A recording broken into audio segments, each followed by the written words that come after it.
Rev up your engines!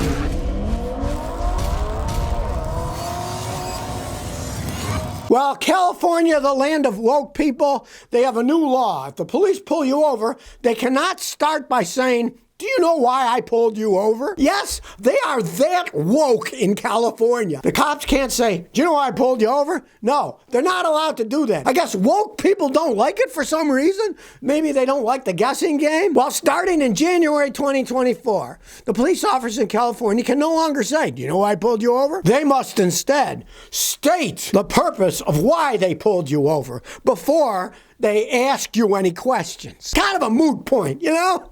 Do you know why I pulled you over? No. Okay, you were speeding. Well, what's the difference between that? You know, I pulled you over because you were speeding. And they had to make a law for this. That's the thing about California. Man, alive. Do you think you can legislate morality on people? No, you can't. People are either going to do the right thing or not do the right thing. Changing how you ask questions and what you say is not going to solve the problem, right? But they think it is. So now their woke law, the police can't even say, "Do you know why I pulled you over?" They have to immediately state why they pulled you over. And the fact that in California they had to make a law for this, yes, California has officially become the insane state where anything goes. You never know what insane law they're going to make. They have laws that you can't use gas lawnmowers, you can't have barbecues. They have lost their minds. Melissa 1966 says, "What is the best practice for changing your transmission fluid? What are the proper ways to flush or change the fluid on a high-mileage vehicle? You should change it slowly, not all at once. What do you recommend?" All right, here's the thing. You should change it, say, depending on the vehicle. If you have like a Nissan CVT, I would change it every 30,000 miles. They're garbage transmissions. You want to keep it clean as possible. I would just drain and fill every 30,000 miles. Never flush any of them because that can cause problems.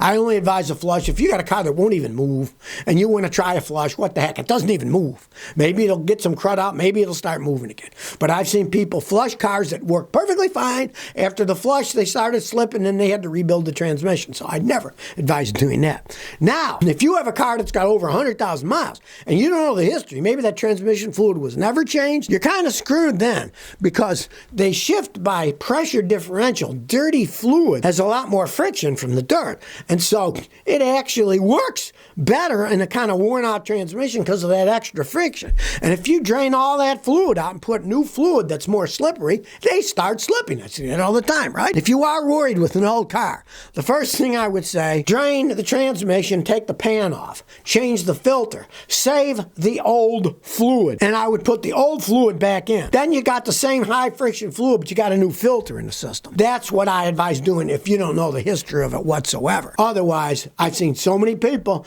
I got 150,000 miles, I'll change my fluid. And they don't know if it's ever been changed.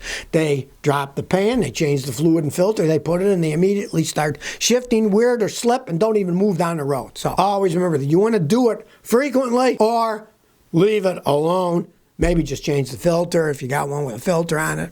Now, if you have a better made car, like instead of the Nissan crap, let's say you got a Toyota or Honda, you could go and change the fluid and filter every 50, 60,000 miles in. You wouldn't have to do it every 30. Suncero says, "Scotty, I have poor acceleration once I reach operating temperature.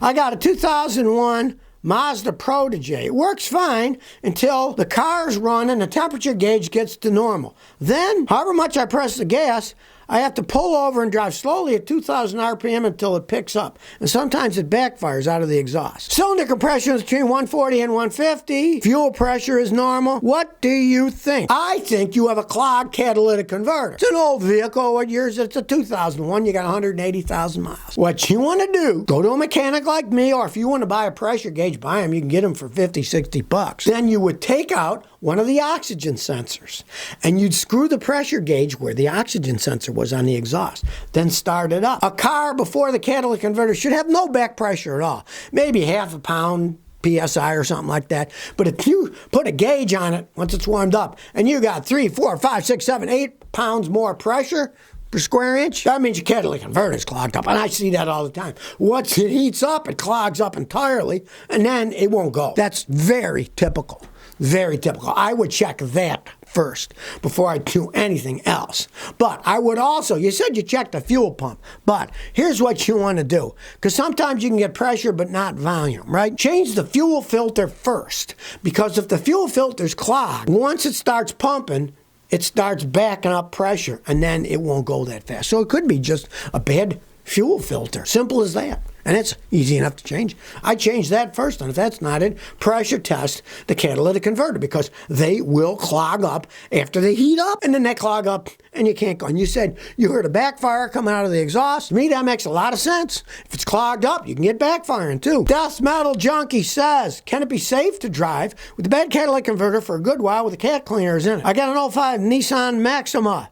I've got the P0430 code. It jerks. Can I put some cleaner in and drive it without hurting anything? All right, here's the thing. You got the check engine light, right? Put some cleaner in and try. Keep your fingers crossed, because I hate to tell you, but Nissan Maximas have bad catalytic converters. They should have recalled them, but they never did. Nissan's a real scumbag company when it comes to recalling stuff. You're probably going to have to buy catalytic converters in most cases. If you put the cleaner in and you're driving around, the check engine light's on, but it's not flashing on and off, on and off, on and off, it's okay to drive. If it's flashing on and off, on and off, on and off, that means you got a real serious problem. You shouldn't drive the car anymore, right? But if it's not flashing, give it a try. But from my experience, rarely will cleaner work on that vehicle. They just have weak catalytic converters, and especially, you say it's an '05, if that Maxima is now burning oil, which a lot of them do, pull out some spark plugs, and if they're covered with black carbon, it's burning oil. Don't even waste your time with a cleaner, because that carbon from the burnt oil gets in the catalytic converter, fuses onto it, and nothing will fix it